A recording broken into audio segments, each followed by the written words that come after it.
O Gabigol jogou 20 minutos, o Gabigol não pegou praticamente na bola, ele não fez uma jogada, gente. Uma jogada. O André jogou o mesmo tempo do Gabigol, 21 minutos, 18 anos, fez um gol.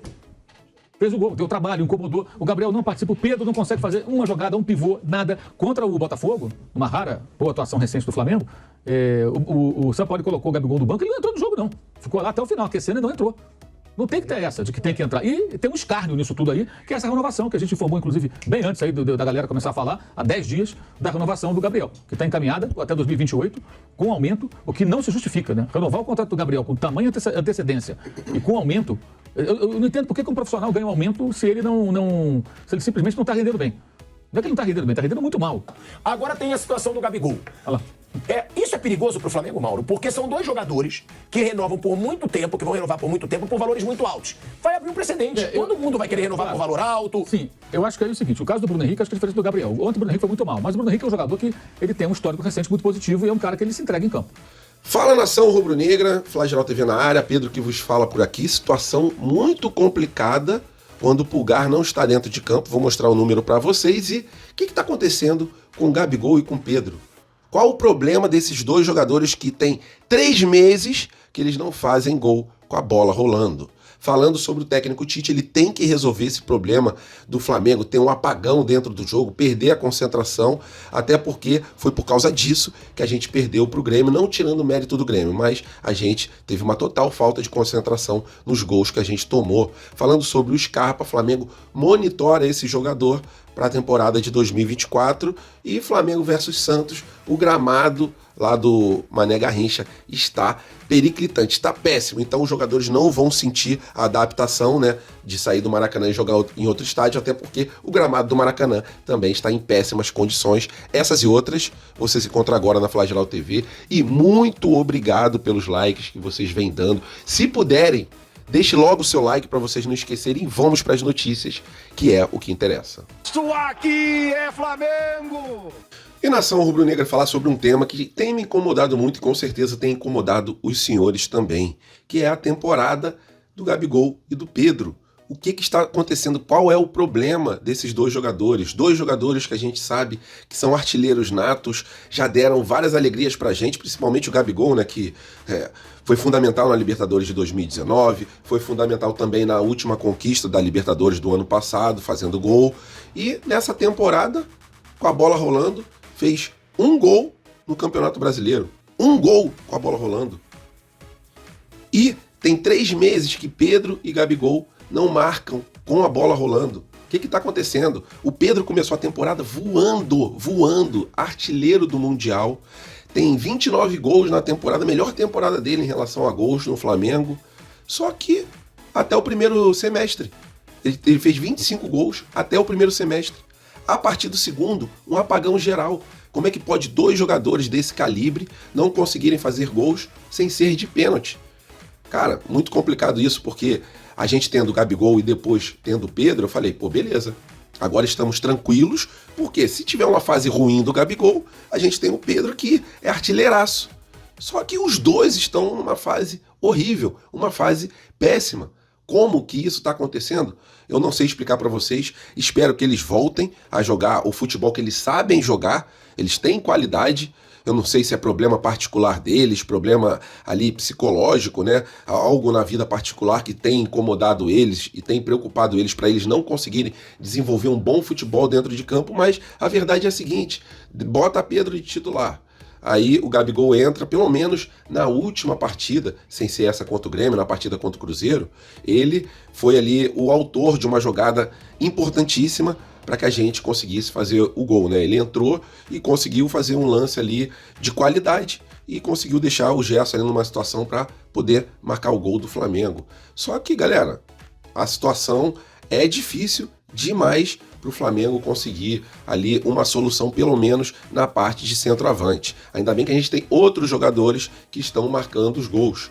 Só que se tivesse o Pedro ou o Gabigol bem, a gente não estaria, na minha opinião, nessa situação complicada que a gente está nesse ano, né? Que a temporada ainda não acabou. Tomara que pro ano que vem eles consigam reencontrar o futebol que a gente sabe que eles têm. Agora falando sobre um pilar no time rubro-negro. O Pulgar é um jogador que, quando ele está dentro de campo, é difícil o Flamengo sofrer gol. na última partida, o Tite tirou ele no intervalo. Né? Muita gente se questionou, reclamou, criticou, só que depois do jogo o Tite revelou que o jogador estava jogando com febre, estava numa situação ali que ele estava com virose, estava bem debilitado, então por isso, né, segundo o Tite, por causa da parte clínica que ele tirou o Pulgar. Pulgar que quando o Flamengo está em campo, o Flamengo tomou, se eu não me engano, 2 gols com ele em campo, e sem ele em campo foram 10 gols. Então é uma quantidade bem grande de gols quando ele está em campo e quando ele não está. Outra coisa também, quando ele está em campo, a possibilidade do Flamengo ganhar sempre é muito maior, porque a porcentagem de vitórias com ele, o pilar do Flamengo, o insubstituível, Pulgar, é muito grande quando ele está em campo. Quando ele não está em campo, o Flamengo sofre muitos gols e tem ali um índice de vitória muito abaixo quando ele não está dentro dos gramados. Um jogador que marca muito bem, né? Um jogador que tem uma saída de bola excelente, e aí fica essa dor de cabeça para o Tite, porque ele tomou o 3º cartão amarelo e não vai poder jogar no próximo jogo. Quem poderia substituir ele? Eu colocaria o Vitor Hugo. Vitor Hugo para jogar, recuaria ali o Thiago Maia, não tem o que fazer. Um marcador igual a ele, a gente não tem. O Igor Jesus está com a seleção brasileira, então acredito eu que o Tite, diante desse problema na partida contra o Santos, vai colocar o Vitor Hugo, que não tem jogado desde que o Tite chegou. Vamos ver qual vai ser a atitude do técnico para essa próxima partida contra o Santos, que a gente tem um outro problema para esse jogo, né? Além dos desfalques aí do Davi Luiz, desfalque também do Alan, a gente tá de olho também no campo lá do Mané Garrincha, que está péssimo, né? Pelo menos os jogadores não vão sentir tanto a saída do Maracanã, porque o gramado do Maracanã é uma porcaria, vai chegar lá no Mané Garrincha e vai achar que tá no Maraca, porque o gramado de lá também está uma porcaria. Então, vamos ficar de olho. O jogo vai ser jogado na próxima quarta-feira. Flamengo não enfrenta ninguém nesse fim de semana, porque enfrentaria o Bragantino. Só que esse jogo foi realocado para outra data, e a data que a CBF quer é uma data que o Flamengo não quer. É jogar contra o Bragantino na data FIFA, onde a gente não vai poder contar com o Pulgar, não vamos poder contar com a Arrascaeta, entre outros atletas. E aí o Flamengo fica numa situação complicada contra um adversário direto pela briga na vaga da Libertadores, uma vaga ali que já daria a gente na fase de grupos e não fazendo uma pré-Libertadores, partidas ali complicadas antes do início do campeonato. Então é isso, galera. Temos aí esse problemão, para mim, maior que o problema do campo ser ruim, é a gente não ter o nosso pilar, o nosso Eric Pulgar, que para mim é o melhor jogador da temporada rubro-negra. Queria saber a sua opinião, coloca ela aqui nos comentários. E agora apenas uma curtinha aqui. Scarpa, ele está querendo sair do país onde ele está, que é a Inglaterra, e está querendo voltar para o Brasil. E o Flamengo monitora a situação desse jogador, um jogador que, na minha opinião, cairia muito bem nesse elenco do Flamengo, um jogador de criação, um jogador que é mentalmente ali um jogador bem estruturado dentro de campo, sabe ter aquela visão, né, para dar bons passes, sabe driblar, chuta muito bem. Então, eu, Pedro, gostaria de ver o Scarpa aqui no time do Flamengo. O Flamengo monitora o jogador. Agora, se vai fazer alguma proposta, se vai avançar, aí já são outros 500. Mas ele está ali no mapa de observação do scout do Flamengo em relação a bons jogadores para poder chegar no time rubro-negro para essa próxima temporada, ok? É isso, galera. Queria saber a sua opinião. Gostariam também, como eu, de ver o Scarpa vestindo vermelho e preto, porque o Flamengo, nessa temporada de 2024, vai gastar muita grana como a gente nunca viu. Em 2019 a gente gastou muito dinheiro, mas pode ser que em 2024 a gente gaste mais ainda, até porque é o último ano do Landim, e ele não quer deixar nesse último ano um futebol ali aquém das expectativas, até porque ele quer emplacar o candidato que ele vai apoiar para ser o próximo presidente do Flamengo. Então, se ele for mal no futebol, a situação nas urnas, elas tendem a piorar. É isso, galera. Não esqueça de botar sua opinião aqui embaixo nos comentários. Agora apenas uma curtinha aqui. O que acontece com o time do Flamengo para, às vezes, desligar totalmente a chavinha da concentração? Não é possível, cara. A gente estava fazendo uma partida equilibrada contra o Grêmio, o Flamengo tendo, na minha opinião, mais oportunidades no primeiro tempo. E aí, a gente conseguiu fazer um gol com o Cebolinha, que é o que eu falo, a esperança para os jogadores. Depois que a gente viu o que aconteceu com o Michael, A gente não pode descartar porque o jogador chegou e não conseguiu jogar. O Michael demorou muito tempo para poder embalar, mas depois que embalou trouxe muitas alegrias para a nação rubro-negra. E eu enxergo que possa ser, melhor dizendo, que aconteça a mesma coisa com o Cebolinha. Ainda mais na mão do técnico Tite, que é um cara que confia no Cebolinha, já teve ali... já comandou o Cebolinha na seleção brasileira, na melhor fase do Cebolinha. Então, com moral, o jogador acaba jogando bem. Foi isso que aconteceu no primeiro tempo. Cebolinha foi muito bem, conseguiu fazer uma jogada de perigo no começo do jogo, que não terminou em gol por um detalhe, e no final do primeiro tempo, Cebolinha faz um golaço, né? Um golaço mesmo para deixar a gente feliz, mas infelizmente no final do jogo as coisas não deram certo. Por quê?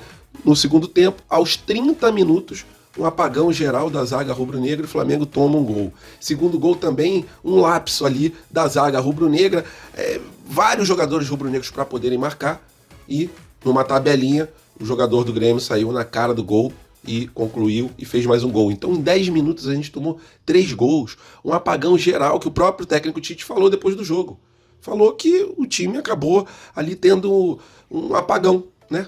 Um apagão mesmo, e tomou esses gols de uma forma assim ridícula, vergonhosa. O último gol de lateral. Pô, o cara bateu o lateral lá pra meia-lua, né?